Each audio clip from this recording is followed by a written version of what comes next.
एक बादशाह गुरूर और ताकत के नशे में मस्त हाथियों की फौज लेकर मक्का की तरफ बढ़ा।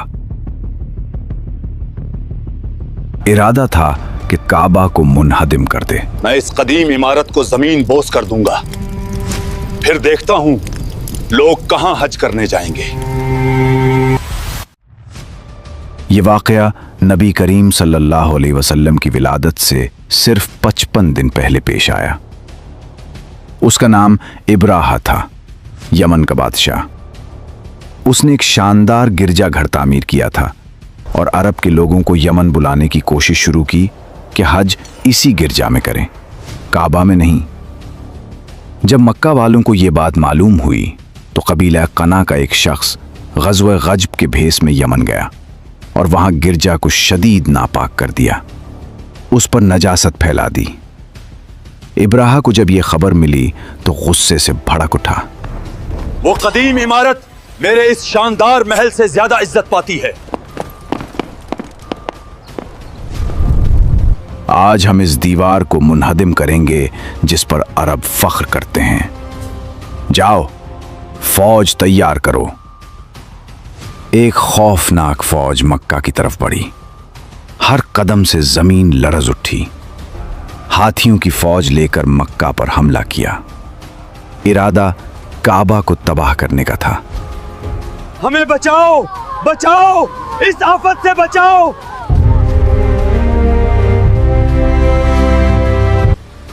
उसकी फौज के अगले दस्ते ने मक्का वालों के तमाम ऊंट और दीगर मवेशी हड़प कर लिए। उनमें अब्दुल मुत्तलिब के 200 या 400 ऊंट भी शामिल थे। मालिक, अब हमारे ऊंट कैसे वापस मिलेंगे? फिक्र ना करो। अब्दुल मुत्तलिब इस वाक़े से बहुत गमगीन हुए। हजरत अब्दुल मुत्तलिब ने फैसला किया कि खुद जालिम बादशाह से मिलूंगा। अब मुझे खुद वहां जाना होगा और ऊंट वापस लाना होगा। वो फौज के पास गए और मुआमला तय करने की कोशिश की। जब इब्राहा को पता चला कि कुरैश का सरदार मिलने आया है तो उसने हुक्म दिया, इसे मेरे खैमे में बुलाओ। जब अब्दुल मुत्तलिब ने एक लंबा, बावकार और बहुत खूबसूरत शख्स देखा जिसकी पेशानी पर नबूवत का नूर झलक रहा था तो वो जज्बाती हो गए। इब्राहा ने अपने तख्त से उतरकर उनका इस्तकबाल किया, उन्हें अपने पास बिठाया और पूछा, ऐ सरदार कुरैश, आपका क्या मकसद है? अब्दुल मुत्तलिब ने जवाब दिया, मैं आपसे लड़ने नहीं आया। हमारे ऊंट और बकरियां जो आपकी फौज ने ले ली हैं वापस कर दें। मगर ऊंटों का पूछकर आपने अपनी इज्जत कम कर ली। मैं तो आपके काबा को मुनहदम करने आया हूं।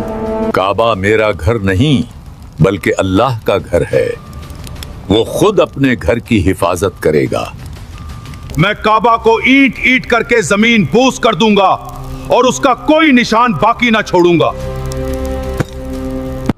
क्योंकि मक्का वालों ने मेरे गिरजा की बेहुरमती की है, इसलिए मैं बदला लूंगा।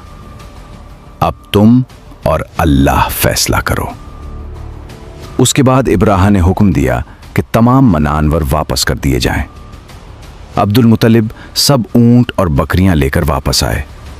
उन्होंने मक्का वालों से कहा, अपना सामान और मवेशी ले लो और फौरन शहर खाली कर दो। इस जालिम की फौज किसी भी लम्हे आ पहुंचेगी। मेरे साथ पहाड़ों पर चढ़ जाओ। हम इसके हाथियों का मुकाबला नहीं कर सकते, मगर याद रखो, हमारा रब देख रहा है। मक्का जो हमेशा रौनक से भरा रहता था, आज अजीब खामोशी में था। हर तरफ सुकूत था, मगर दिलों में तूफान उठ रहा था। हजरत अब्दुल मुत्तलिब के हुक्म पर सब लोग घर छोड़कर अल्लाह के हवाले करके निकल गए। मक्का वाले पहाड़ों से नीचे देख रहे थे। उनका शहर खाली था और सामने मौत की एक लश्कर आ रही थी। माएं बच्चों के मुंह दबाए रखती, बेटा खामोश, हम बेबस हैं, मगर अल्लाह देख रहा है। इंसान चले गए, अब सिर्फ अल्लाह रह गया था। इब्राहा ने समझा रास्ता साफ है, मगर उसे खबर न थी कि आज मक्का की दीवारें नहीं, आसमान का निज़ाम उसका मुकाबला करेगा।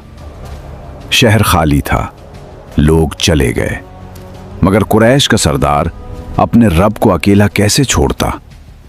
वो उस हरम की तरफ जा रहा था जिससे कभी कोई लूट कर खाली न गया। अब्दुल मुत्तलिब ने चंद अहले खाना को साथ लिया और काबा के पास जाकर दरवाजे की चौखट पकड़कर दुआ मांगी। ऐ अल्लाह, हर शख्स अपने घर की हिफाजत करता है, तू भी अपने घर की हिफाजत फरमा। दुआ मांगकर अब्दुल मुत्तलिब खानदान समेत पहाड़ पर चढ़ गए। अल्लाह की कुदरत की अजमत पर हैरान सुबह हुई। इब्राहा अपनी जबरदस्त फौज और हाथियों की कतार लेकर काबा मुनहदिम करने निकला। अभी सूरज पूरी तरह नहीं निकला था कि इब्राहा का गुरूर ढहने लगा। जिस हाथी पर फख्र था वो मकाम मगमसा पहुंचते ही अल्लाह के हुक्म से जमीन पर बैठ गया। उठो महमूद, आगे बढ़ो। क्या गुस्ताखी है, लोहे की सलाखों से मारो। हर बार मारते, हर बार चैलेंज करते, मगर वो जानवर अपने खालिक की हद पहचान चुका था। जब यमन की तरफ मुंह करते तो दौड़ता, मगर मक्का की तरफ करते ही बैठ जाता। आसमान का रंग बदलने लगा। समंदर की तरफ से छोटे छोटे परिंदों का एक झंड आया। हर परिंदे की चोंच और पंजों में 3-3 छोटे कंकरियां थीं। नजर में मामूली, मगर उन पर इलाही गजब की मोहर थी। समंदर से हरम की तरफ बढ़े। ये इब्राहा की फौज पर इस शिद्दत से हमलावर हुए कि बाजुओं और हाथियों के परों का रास्ता बदल गया। एक कंकरी जब किसी सवार के सर पर लगती तो उसका जिस्म छिलनी करके हाथी के जिस्म से निकल जाती। क्या हो रहा है? मेरे हाथ पिघल रहे हैं, भागो, अल्लाह का गजब आ गया। इब्राहा की फौज का एक भी आदमी न बचा। हाथी समेत सब तबाह हो गए, जिस्म के टुकड़े टुकड़े होकर जमीन पर बिखर गए। इसीलिए कुरान में अल्लाह ताला फरमाते हैं, अलम तरा कैफ फ़अला रब्बुका बिअस्हाबिल फील अलम यजल कैदहुम फी तदलील व अरसल अलैहिम तैरन अबाबील तरमीहिम बिहिजारतिन मिन सिज्जील फजअलहुम कअस्फिन मअकूल। जुल्म का सूरज गुरूब हुआ, तकब्बुर खाक में मिल गया। वो घर जो दुनिया वीरान समझती थी, आज उसके मालिक ने उसे क़यामत तक सरबुलंद कर दिया। अब पहाड़ों से उतरने का वक्त था, अल्लाह की कुदरत के निशानात देखने का। कुरैश के सरदार नीचे उतरे, आंखों में आंसू और दिलों में शुक्र का समंदर। काबा की दीवारों को चूमा और अपने रब के सामने सजदा किया। इस मोजज़े ने अब्दुल मुत्तलिब को न सिर्फ कुरैश का सरदार बल्कि पूरे अरब का सबसे मुअज़्ज़ज़ और मोतबर बुजुर्ग बना दिया। लोग दूर दूर से उन्हें देखने आते। सब जानते थे कि ये अजीम हस्ती है जिस पर आसमानों ने करम किया। इब्राहा की फौज खाक हो गई। अरब के सहरा में अजीब सी खामोशी छा गई, मगर ये खामोशी तूफान की वजह से नहीं, बल्कि इस शहर की आमद की मुंतज़िर थी जो इंसानियत की तकदीर बदल देगी। ये नूर हज़रत अब्दुल्ला रज़ियल्लाहु अन्हु के सुपुर्द किया गया। अब्दुल्ला कुरैश का सबसे खूबसूरत और महबूब नौजवान। पेशानी पर मोहम्मद सल्लल्लाहु अलैहि वसल्लम का नूर चमक रहा था। कुरैश की तमाम शरीफ ख़वातीन उनकी खूबसूरती पर फरीफ्ता थीं और शादी की ख्वाहिश रखती थीं, मगर अब्दुल मुत्तलिब ऐसी औरत ढूंढ रहे थे जो खूबसूरत और शरीफ होने के साथ साथ नसब की बुलंदी भी रखती हो। एक अजीब इत्तेफाक से एक दिन अब्दुल्ला जंगल में शिकार करने गए।